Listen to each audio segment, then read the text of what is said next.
हे दोस्तों, चैनल पर एक बार फिर से वेलकम है।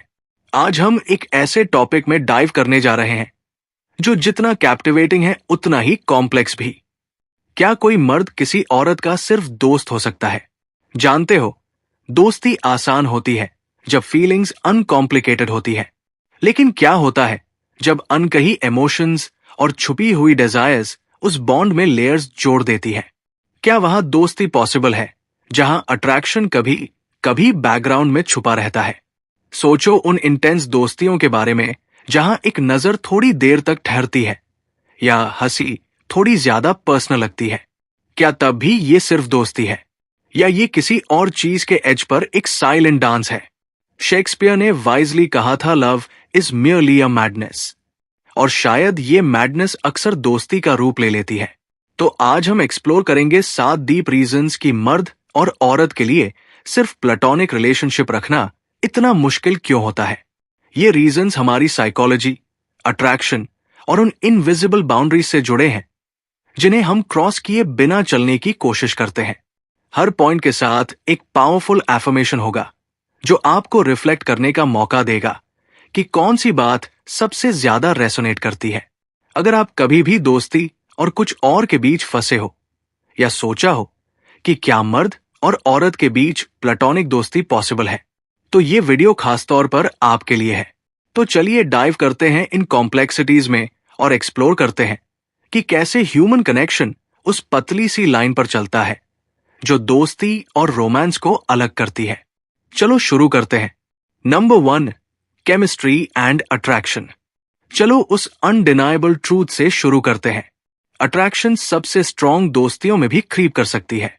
जब एक मर्द और औरत एक दूसरे के करीब होते हैं तो हमेशा केमिस्ट्री डेवलप होने का पोटेंशियल रहता है जो अक्सर अनएक्सपेक्टेड होता है। ये हो सकता है एक शेयर्ड लाफ, एक इंटीमेट कॉन्वर्सेशन या वो मोमेंट जहां कोई किसी को सच में देखता है और सडनली वो सिर्फ दोस्त नहीं लगते। शेक्सपियर ने वाइजली कहा था, the lunatic, the lover and the poet are of imagination all compact. Attraction poetry की तरह होती है, हमेशा रैशनल नहीं होती। ये महसूस होती है, कंट्रोल नहीं की जाती। और फैसिनेटिंग बात यह है कि ये फीलिंग्स उस वक्त भी आ सकती है जब दोनों किसी और रिलेशनशिप में होते हैं या जब उनके मन में दोस्ती से आगे बढ़ने का कोई इरादा नहीं होता। साइकोलॉजी कहती है कि हम उनकी तरफ अट्रैक्ट होते हैं जो हमें अच्छा महसूस कराते हैं, और जब कोई फ्रेंड वो इमोशनल कनेक्शन और इंटेलेक्चुअल स्पार्क देता है तो दोस्ती और अट्रैक्शन के बीच की लाइंस ब्लर हो सकती है। ये मोमेंट्स सबसे इनोसेंट इंटरैक्शंस को भी एक ऐसी डेप्थ से भर देते हैं जो अंदर से महसूस होती है। कभी कभी ये अट्रैक्शन सटल होती है, लगभग अनकही। एक कॉम्प्लीमेंट थोड़ा ज्यादा मीनिंगफुल लगता है या एक हग एक पल ज्यादा लंबा हो जाता है। इस ब्यूटी और चैलेंज में ही ये आर्ट है कि इन फीलिंग्स को पहचाना जाए और उन बाउंड्रीज का सम्मान किया जाए जो प्योर दोस्ती को जिंदा रखती है। अट्रैक्शन का ये delicate dance mail female friendships को थ्रिलिंग और कॉम्प्लेक्स बनाता है, ऐसी लेयर्स जोड़ता है जिन्हें दोनों महसूस करते हैं लेकिन शायद कभी बोलते नहीं। कमेंट्स में एक एफर्मेशन लिखो, I value true connections and honour the boundaries that keep them strong. Number 2, emotional depth and vulnerability. Emotional vulnerability किसी भी फ्रेंडशिप की सबसे कैप्टिवेटिंग डायनामिक्स में से एक है, लेकिन जब ये मर्द और औरत के बीच होती है तो इसमें एक यूनिक कॉम्प्लेक्सिटी आ जाती है। फ्रेंड्स अक्सर वो थॉट्स, फियर्स और ड्रीम्स शेयर करते हैं जो शायद वो किसी और से ना कह पाए, और यही ओपननेस डीप इमोशनल बॉन्ड्स बनाती है। शेक्सपियर ने वाइजली कहा था, give sorrow words the grief that does not speak knits up thee or wrought heart and bids it breaks। एक मेल फीमेल फ्रेंडशिप में इमोशंस को शेयर करना एक पावरफुल कनेक्शन क्रिएट करता है जो कभी कभी प्लेटोनिक बाउंड्रीज को मेंटेन करना मुश्किल बना देता है। इन वल्नरेबिलिटी के मोमेंट्स में दोनों फ्रेंड्स खुद को सीन और अंडरस्टूड महसूस करते हैं। एक ऐसा ट्रस्ट बनता है जो शायद ही किसी और रिलेशनशिप में रेप्लिकेट हो सके। ये ऑनेस्टी दोनों को ये एहसास कराती है कि वो सच में एक दूसरे को जानते हैं, लेकिन साथ ही ये एक डीपर अटैचमेंट का दरवाजा भी खोल देती है जो शायद सटल तरीके से कुछ और चाहने का इशारा करती है। जब ऐसी इमोशनल डेप्थ सामने आती है तो बाउंड्रीज ब्लर हो जाती है और स्ट्रॉन्गेस्ट फ्रेंडशिप्स भी रोमांटिक जोन में चले जाने की स्ट्रगल करने लगती है। ये क्लोजनेस एक म्यूचुअल रिस्पेक्ट और अंडरस्टैंडिंग लाती है, जो मेल फीमेल फ्रेंडशिप्स में ज्यादा इंटेंसली महसूस होती है। और ये जितना ब्यूटीफुल होता है उतना ही चैलेंजिंग भी। इस बॉन्ड को नेविगेट करने के लिए मैच्योरिटी चाहिए और उन बाउंड्रीज का सम्मान करना जरूरी होता है जो फ्रेंडशिप को प्रोटेक्ट करती है। जब हम इन लिमिट्स को ऑनर करते हैं तब हम ऐसी फ्रेंडशिप्स बनाते हैं जो एनरिचिंग भी होती है और एंड्यूरिंग भी। कमेंट्स में एक एफर्मेशन लिखो, I honour emotional connections and respect the boundaries that protect them. Number 3, playful teasing and banter. Playful teasing एक सटल आर्ट है मेल फीमेल फ्रेंडशिप्स में जो जल्दी स्पार्क्स जोड़ सकती है और एक कनेक्शन को यूनिक बना सकती है। थोड़ा फ्रेंडली बैंटर एक ऐसा एटमॉस्फेयर बनाता है जो लाइट हार्टेड और एंगेजिंग होता है और दोनों को ईज में रखता है। शेक्सपियर ने वाइजली कहा था, the course of true love never did run smooth. हालांकि ये रोमांटिक कॉन्टेक्स्ट में कहा गया था, लेकिन इसमें दोस्ती के लिए भी एक सच्चाई छुपी है। बैंटर थोड़े फ्रिक्शन को इंटरेस्टिंग बना देता है। टीजिंग एक कंफर्टेबल फैमिलियरिटी बनाता है, एक ऐसा इनसाइड लैंग्वेज जो सिर्फ फ्रेंड्स के बीच होता है। ह्यूमर के जरिए हर इंसान खुद के बारे में थोड़ा और रिवील करता है, कनेक्शन को टेस्ट करता है। ये प्लेफुलनेस बॉन्ड को मजबूत बनाती है, इंटरैक्शंस को मेमोरेबल बना देती है और एक पॉजिटिव एनर्जी क्रिएट करती है। ये सार्केज्म या पुट डाउन करने की बात नहीं है, ये उस प्लेफुल एक्सचेंज की बात है जो कहता है, I am comfortable with you.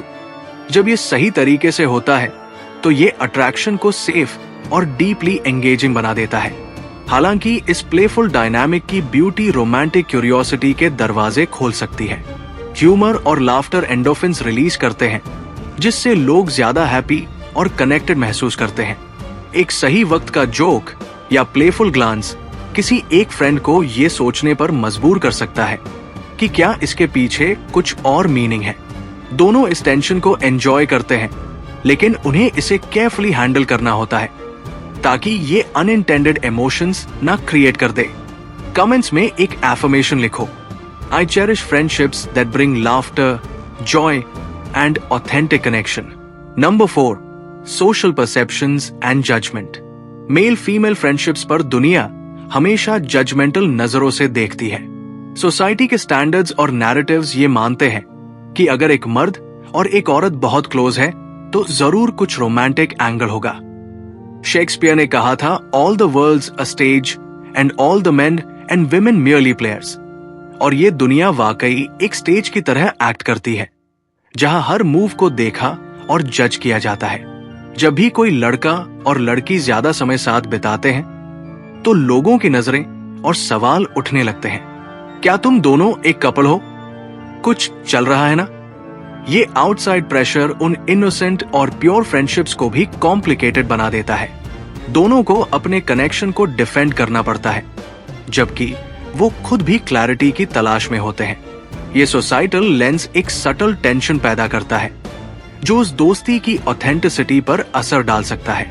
Social judgement कभी कभी इतना इंटेंस हो जाता है कि फ्रेंडशिप्स धीरे धीरे फेड होने लगती है या बाउंड्रीज अननेसेसरीली चेंज हो जाती है। और ये सबसे दुखद बात है, क्योंकि फ्रेंडशिप की ब्यूटी उस ट्रस्ट और कंफर्ट में होती है जो किसी भी लेबल से परे होती है। जब सोसाइटी बार बार किसी दोस्ती को रोमांटिक लेबल देने की कोशिश करती है तो ये दो लोगों को अपने फीलिंग्स और इंटेंशंस पर डाउट करने पर मजबूर कर देता है। लेकिन मैच्योरिटी वही है जहां आप उस दोस्ती को उसकी प्यूरेस्ट फॉर्म में अप्रिशिएट कर सको और उन आउटसाइड वॉइसेस को इन्फ्लुएंस ना करने दो। ट्रू फ्रेंडशिप वैलिडेशन की जरूरत नहीं होती, उसे बस रिस्पेक्ट चाहिए। कमेंट्स में एक एफर्मेशन लिखो, I rise above judgment and honour the purity of true friendships. Number 5, blurred boundaries and mixed signals. Male female friendships में अक्सर बाउंड्रीज इतनी सटल होती है कि समझना मुश्किल हो जाता है कि क्या सिर्फ दोस्ती है या कुछ और। शेक्सपियर ने कहा था, love is too young to know what conscience is. और कभी कभी यही कंफ्यूजन बाउंड्रीज को ब्लर कर देता है। एक दोस्ताना कॉम्प्लीमेंट, एक लंबे टाइम तक देखना या किसी खास मोमेंट को बार बार याद करना, ये सब मिक्स्ड सिग्नल्स बन जाते हैं। एक इंसान उसे सिर्फ फ्रेंडली जेस्चर मान सकता है, जबकि दूसरा उसे अफेक्शन समझ सकता है। जब कम्युनिकेशन क्लियर ना हो तो दोनों के बीच कंफ्यूजन पैदा हो जाता है। एक कह रहा होता है हम तो बस अच्छे दोस्त हैं, दूसरा सोच रहा होता है क्या इसमें कुछ और मतलब है। इन ब्लर्ड लाइंस से मिसअंडरस्टैंडिंग बढ़ती है और इमोशनल दर्द भी हो सकता है। फ्रेंडशिप में कंफर्ट होता है, लेकिन जब सिग्नल्स अनक्लियर हो तो वो कंफर्ट अनकंफर्टेबल बनने लगता है और तब बाउंड्रीज सेट करना मुश्किल हो जाता है, क्योंकि किसी का दिल ना दुखे इसकी भी चिंता होती है। ट्रू कनेक्शन क्लैरिटी मांगता है। जितना जरूरी है महसूस करना, उतना ही जरूरी है एक्सप्रेस करना। जब दोनों अपने इमोशंस और इंटेंशंस के बारे में ऑनेस्ट होते हैं, तभी फ्रेंडशिप सर्वाइव कर सकती है। कमेंट्स में एक एफर्मेशन लिखो, I value clarity and express my truth with kindness. Number 6, jealousy and possessiveness. Friendship में भी जेलसी हो सकती है, स्पेशली जब मेल फीमेल बॉन्ड बहुत इंटेंस हो। शेक्सपियर ने कहा था, O beware my lord of jealousy, it is the green eyed monster. और ये जेलसी कभी कभी एक दोस्ती को भी साइलेंटली पॉइजन कर सकती है। अगर किसी एक दोस्त को लगता है कि दूसरा किसी और के करीब जा रहा है, तो उस इमोशन को समझना मुश्किल नहीं। पोजेसिवनेस क्वाइटली क्रीप कर जाती है और ये फीलिंग्स फ्रेंडशिप में फ्रिक्शन पैदा कर सकती है। वो उससे क्यों बात कर रहा है, वो उसके साथ इतना कंफर्टेबल क्यों है, ऐसे सवाल खुद में इनसिक्योरिटी को रिफ्लेक्ट करते हैं। फ्रेंडशिप का मतलब होता है फ्रीडम और ट्रस्ट, लेकिन जब जेलसी और पोजेसिवनेस शामिल हो जाती है तो कंट्रोल और कंपैरिजन आने लगता है।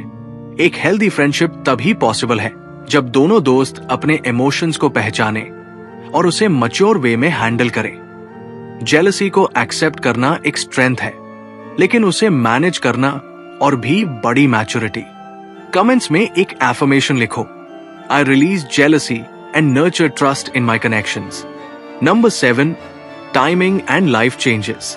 फ्रेंडशिप्स इवॉल्व होती है और सबसे बड़ा फैक्टर जो इसे इन्फ्लुएंस करता है वो है टाइमिंग। शेक्सपियर ने कहा था, there is a tide in the affairs of men which taken at the flood leads on to Fortune.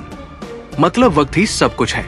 कभी कभी दो लोग परफेक्ट कनेक्शन शेयर करते हैं, लेकिन रॉन्ग टाइम पर मिलते हैं।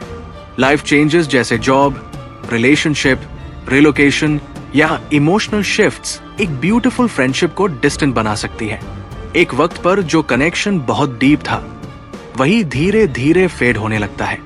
और कभी कभी फीलिंग्स होते हुए भी दो लोग अपने रास्ते अलग कर लेते हैं, सिर्फ इसलिए कि टाइम और सर्कमस्टेंसेस सपोर्ट नहीं करते। लेकिन इसका मतलब ये नहीं कि वो फ्रेंडशिप फेक थी, बल्कि वो एक प्योर कनेक्शन था जो सिर्फ एक पर्टिकुलर सीजन के लिए मेंट था। ट्रू फ्रेंडशिप वही है जो टाइम के साथ भी ग्रेस के साथ इवॉल्व हो। कुछ रिलेशनशिप्स हमेशा के लिए नहीं होते, लेकिन वो हमेशा हार्ट में रह जाते हैं।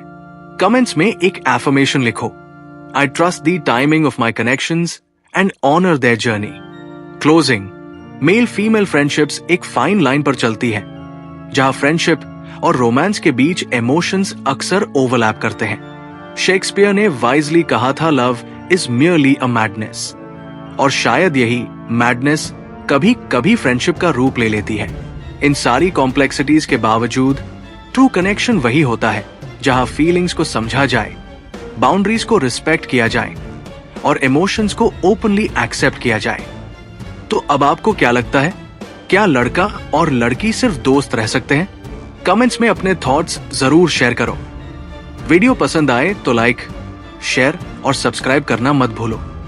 चलो ह्यूमन कनेक्शंस की इस जर्नी को और एक्सप्लोर करते हैं। Drop your final affirmation in the comments.